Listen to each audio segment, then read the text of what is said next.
Hi friends, welcome back to our channel. ഇന്ന് നമ്മൾ നോക്കുന്നത് 3rd സ്റ്റാൻഡേർഡിലെ EVS അഥവാ പരിസര പഠനം ആനുവൽ എക്സാമിൻ്റെ ക്വസ്റ്റ്യൻ പേപ്പറാണ്. ഓക്കെ, ഒന്നാമത്തെ പ്രവർത്തനം നോക്കിയാലോ കൂട്ടുകാരെ? അതിന് മുമ്പ് എങ്ങനെ ഉണ്ടായിരുന്ന എക്സാം? നിങ്ങൾക്ക് എളുപ്പമായിരുന്നല്ലേ? ഓക്കെ, നമുക്ക് പ്രവർത്തനം ഒന്ന് നോക്കാം. കൂടുകൾ പലതരം. നിങ്ങളുടെ കൂട്ടിൽ ധാരാളം പേരുണ്ടല്ലോ.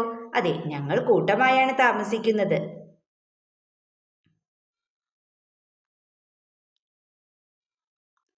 അപ്പൊ എന്താ കൂട്ടുകാരി നമ്മളോട് പറഞ്ഞിട്ടുള്ളത്? കൂട്ടമായും അല്ലാതെയും താമസിക്കുന്ന ജീവികൾ നമുക്ക് ചുറ്റുമുണ്ടല്ലോ, അവയെ പട്ടികപ്പെടുത്താനാണ് അല്ലേ. കൂട്ടമായി താമസിക്കുന്നവയിൽ ആരൊക്കെ നിങ്ങൾ എഴുതിയിട്ടുള്ളത്? തേനീച്ചയുണ്ട്, പിന്നെയോ ഉറുമ്പുണ്ട് അല്ലേ, ചിതലുണ്ട്. ഇവയൊക്കെ എന്താണ്? കൂട്ടമായി താമസിക്കുന്നവരാണല്ലേ. ഇനി കൂട്ടമല്ലാതെ താമസിക്കുന്നവർ ഒരുപാടുണ്ട് അല്ലേ. കാക്ക, സിംഹം, പുലി, പാമ്പ്, അങ്ങനെ ഒരുപാട് ജീവികളുണ്ട് അല്ലേ. തത്ത, അങ്ങനെ ഒരുപാട് ജീവികളുണ്ട്. നിങ്ങൾ ഏതെങ്കിലും രണ്ടെണ്ണം എഴുതിയിട്ടുണ്ടാവുമല്ലോ. ഓക്കെ, ദെൻ പക്ഷികളും സാധാരണയായി അവ കൂടുണ്ടാക്കുന്ന ഇടങ്ങളും തമ്മിൽ വരച്ച് യോജിപ്പിക്കുക. എളുപ്പല്ലേ?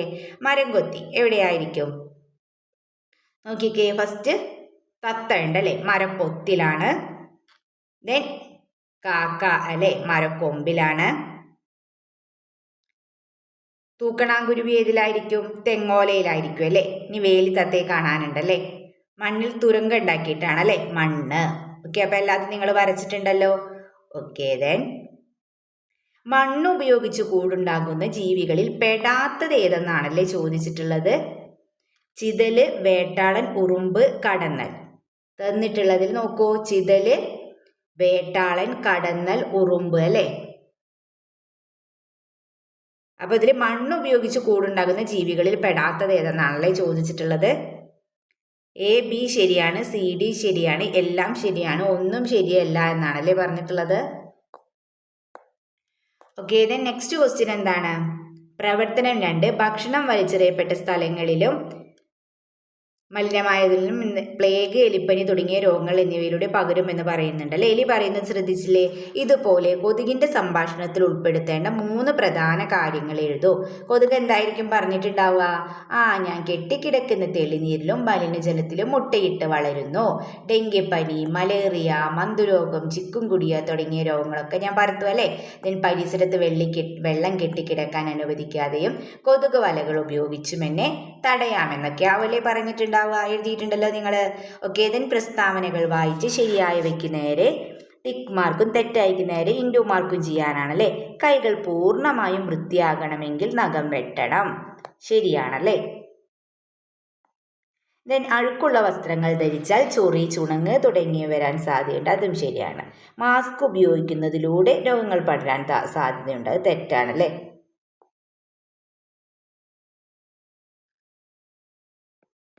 രാത്രി ഭക്ഷണശേഷം ബ്രഷ് ചെയ്യാൻ പല്ലിന് കേടുവരാൻ ചെയ്താലാണല്ലേ. അപ്പം അതും തെറ്റാണ്.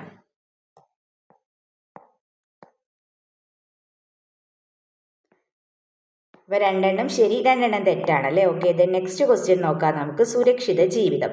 റോഡ് സുരക്ഷയുമായി ബന്ധപ്പെട്ട് താഴെ പറയുന്ന സംവിധാനം ഇല്ലെങ്കിൽ എന്തൊക്കെ പ്രശ്നങ്ങളാണ് ഉണ്ടാവുക എന്നാണല്ലേ ചോദിച്ചിട്ടുള്ളത്. അതിനു മുമ്പ് നമുക്ക് മറ്റൊരു ചോദ്യം ഡിസ്കസ് ചെയ്യാനുണ്ട്. നോക്കൂ, ശുചിത്വം ആരോഗ്യത്തിന് അല്ലേ. ആദ്യം ഡോക്ടർ നടത്തിയ അഭിമുഖത്തിൽ നിന്ന് ആമിയുടെ ചോദ്യത്തിന് ഡോക്ടർ നൽകിയ മറുപടി എഴുതി ചേർക്കൂ. ആമി എന്താ ചോദിക്കുന്നത്? ജലത്തിലൂടെ പകരുന്ന 2 രോഗങ്ങളുടെ പേര് പറയാമോ എന്നാണല്ലേ ചോദിച്ചിട്ടുള്ളത്. നമുക്ക് എന്തൊക്കെ എഴുതാം? വയറിളക്കം, കോളറ, ടൈഫോയിഡ് ഒക്കെ എന്നിവ എന്താണ്? ജലത്തിലൂടെ പകരുന്ന രോഗങ്ങളാണല്ലേ. ഇനി നോക്കൂ, ആശയപടം പൂർത്തീകരിക്കാനാണ് ശുചിത്വം, വ്യക്തി ശുചിത്വം, പരിസര ശുചിത്വം. വ്യക്തി ശുചിത്വം ശീലങ്ങൾ എന്തൊക്കെയാണ്? മാസ്ക് ധരിക്കുക, ദിവസവും കുളിക്കുക, പല്ല് തേക്കുക, നഖം വെട്ടുക. ഇതൊക്കെ എന്തെയാണ്? വ്യക്തി ശുചിത്വവുമായി ബന്ധപ്പെട്ടതാണ് അല്ലേ. ഇനി പരിസര ശുചിത്വത്തിൽ നമുക്ക് എന്തൊക്കെ എഴുതാം? പൊതുസ്ഥലങ്ങളിൽ തുപ്പരുത്, മാലിന്യങ്ങൾ ശരിയായി സംസ്കരിക്കുക, വെള്ളം കെട്ടിക്കിടക്കാൻ അനുവദിക്കരുത്. ഇതൊക്കെ പരിസര ശുചിത്വവുമായി ബന്ധപ്പെട്ടതാണ് അല്ലേ. ഇപ്പം എന്തൊക്കെ എഴുതാം? പൊതുസ്ഥലങ്ങളിൽ തുപ്പരുത്, മാലിന്യങ്ങൾ ശരിയായി സംസ്കരിക്കുക, വെള്ളം കെട്ടിക്കിടക്കാൻ അനുവദിക്കരുത്. ഓക്കെ, ഇനി നമുക്ക് പ്രവർത്തനം 3 നോക്കാം. സുരക്ഷിത ജീവിതം. റോഡ് സുരക്ഷയുമായി ബന്ധപ്പെട്ട് താഴെ പറയുന്ന സംവിധാനമില്ലെങ്കിൽ എന്തെല്ലാം പ്രശ്നങ്ങൾ ഉണ്ടാകും? സീബ്ര വരകൾ അല്ലേ. ഇപ്പോൾ സീബ്ര വരയില്ലെങ്കിൽ എങ്ങനെയായിരിക്കും? റോഡ് മുറിച്ച് കിടക്കാനാണല്ലേ നമ്മൾ സീബ്ര ക്രോസിംഗ് ഉപയോഗിക്കുന്നത്. വാഹനങ്ങളുടെയും കാൽനട യാത്രക്കാരെയും നിയന്ത്രിക്കാൻ എന്ത് വേണം? ട്രാഫിക് സിഗ്നൽ ലൈറ്റുകളൊക്കെ ഉണ്ടല്ലേ. ഇതൊക്കെ ഇല്ലെങ്കിൽ എന്താ സംഭവിക്കുന്നതാണല്ലേ ചോദിച്ചിട്ടുള്ളത്. വാഹനങ്ങൾ തമ്മിൽ കൂട്ടിയിടിച്ച് അപകടങ്ങളും ഉണ്ടാകാൻ സാധ്യതയുണ്ടല്ലേ. അതുപോലെ കൂടാതെ വലിയ ഗതാഗത കുരുക്കിനൊക്കെ ഇത് കാരണമാകും.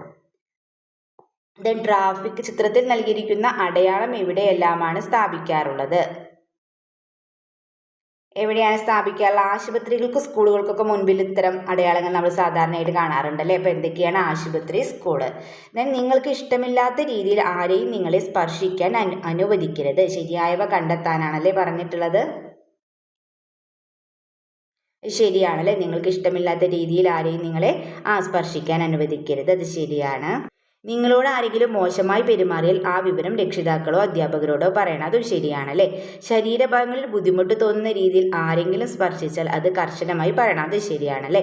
ദെൻ അപരിചിതമായ ആളുകളിൽ നിന്ന് സമ്മാനം, മിഠായി ഇവ സ്വീകരിക്കുക. അതെന്താണ്? തെറ്റാണല്ലേ. അപ്പോൾ ABC ശരിയാണല്ലേ. ഓക്കെ. ദെൻ അടുത്ത പ്രവർത്തനം നോക്കാം. ഭൂമിയും ആകൃതിയും. ഗോളാകൃതിയിലുള്ള ഭൂമി പരന്നതായി നാം കാണുന്നു. ഗോളാകൃതിയിലുള്ള ഏതെങ്കിലും ഒരു വസ്തു ഉദാഹരണമാക്കി ഈ ആശയം വ്യക്തമാക്കുക എന്നാണല്ലേ പറഞ്ഞിട്ടുള്ളത്. നമുക്ക് എന്ത് ചെയ്യാം? വലിയൊരു പന്ത് വെച്ച് പറയാം അല്ലേ. അതായത് വലിയൊരു പന്തിൻ്റെ ഉപരിതലത്തിൽ എന്താണ്? ചെറിയൊരു ഭാഗം മാത്രം നോക്കിയാൽ നമുക്കത് എന്തായി തോന്നും? പരന്നതായി തോന്നും അല്ലേ.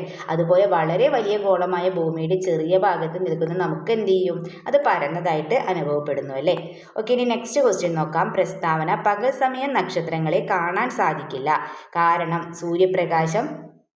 പ്രസ്താവന ശരിയാണ്, കാരണം തെറ്റാണ്. പ്രസ്താവന തെറ്റാണ്, കാരണം ശരിയാണ്. പ്രസ്താവനയും കാരണവും ശരിയാണ്. പ്രസ്താവനയും കാരണവും തെറ്റാണെന്ന് കൊടുത്തിട്ടുണ്ടല്ലേ. പ്രസ്താവനയും കാരണവും ശരിയാണല്ലേ. ഓക്കെ, ദെൻ നെക്സ്റ്റ് സൂചനകളിൽ നിന്ന് ഉത്തരം കണ്ടെത്തി എഴുതുക. കേരളത്തിൻ്റെ വടക്കു ജില്ലകളിലൊന്ന് വയനാടും കോഴിക്കോടും അയൽ ജില്ലകൾ കടൽത്തീരമുണ്ട്, വിമാനത്താവളമുണ്ട്. ഏതാണ്? കണ്ണൂർ ജില്ലയാണല്ലേ, കണ്ണൂർ. ഓക്കെ, ഇനി നെക്സ്റ്റ് ക്വസ്റ്റ്യൻ നോക്കാം. ഭൂപടം നിരീക്ഷിച്ച് പട്ടിക പൂർത്തിയാക്കുക. കർണാടകയുമായി അതിർത്തി പങ്കിടുന്ന ജില്ലകൾ ഏതൊക്കെയാണ്? കാസർഗോഡ്, കണ്ണൂർ, വയനാട് അല്ലേ. മറ്റു സംസ്ഥാനങ്ങളുമായി അതിർത്തി പങ്കിടാത്ത ജില്ലകൾ ഏതൊക്കെയാണെന്നും എഴുതാൻ പറഞ്ഞിട്ടുണ്ട് അല്ലേ. ആലപ്പുഴ, കോട്ടയം, ഇതൊക്കെ എന്താണ്? മറ്റു സംസ്ഥാനങ്ങളുമായി അതിർത്തി പങ്കിടാത്ത ജില്ലകളാണല്ലേ. ഓക്കെ, അപ്പോൾ ഇത്രയും ക്വസ്റ്റ്യൻസ് ആയിരുന്നല്ലേ എക്സാമിന് ഉണ്ടായിരുന്നു. എങ്ങനെ ഉണ്ടായിരുന്നു എക്സാം? എളുപ്പമായിരുന്നില്ലേ കൂട്ടുകാരെ? ഓക്കെ, അപ്പോൾ നിങ്ങൾക്ക് ഈ വീഡിയോ യൂസ്ഫുൾ ആയി തോന്നുകയാണെങ്കിൽ തീർച്ചയായും ലൈക്ക് ചെയ്യുക, കമൻറ്റ് ചെയ്യുക. ഇതുവരെ ചാനൽ സബ്സ്ക്രൈബ് ചെയ്യാത്ത കൂട്ടുകാരുണ്ടെങ്കിൽ തീർച്ചയായും സബ്സ്ക്രൈബ് ചെയ്യുക. ഓക്കെ, നമുക്ക് മറ്റൊരു വീഡിയോയുമായി വീണ്ടും കണ്ടുമുട്ടാം. Okay, by.